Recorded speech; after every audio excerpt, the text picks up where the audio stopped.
Bien le bonjour internet et bienvenue dans cette vidéo. Nous avons tous l'image d'un chevalier chevauchant sur de grands et magnifiques chevaux. Comme notre imaginaire s'entête à ne pas voir la réalité, il n'en était rien.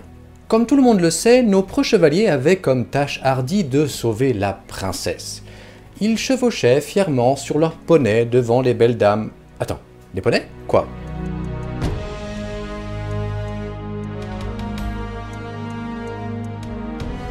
Dans un article publié le 22 décembre 2021 dans l'International Journal of Osteoarchaeology, des chercheurs se sont appuyés sur des ossements de 200 chevaux.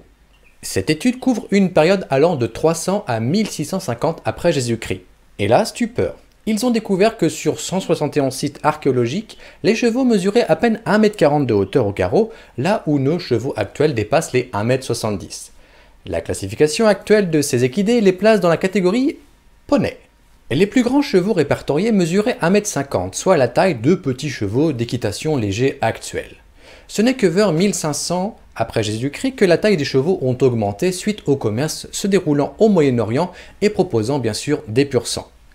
Il faut souligner que durant l'époque qui se déroule entre le 1er et le 15e siècle, on choisissait les chevaux non pas par leur taille, mais par leur endurance et leur robustesse.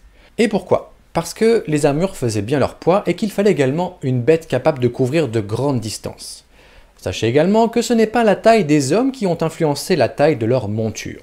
On peut dire qu'entre le 1er et le 18e siècle, la taille moyenne des hommes oscillait autour de 1,70 m. Je suis un tout petit peu plus grand que cette moyenne, ma stature n'aurait pas du tout dérangé mes ancêtres si j'avais eu l'occasion de les croiser un jour dans leur époque.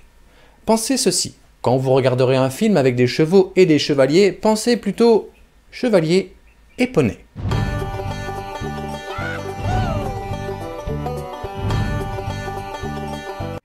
Merci d'avoir regardé cette vidéo et moi je vous dis à très vite.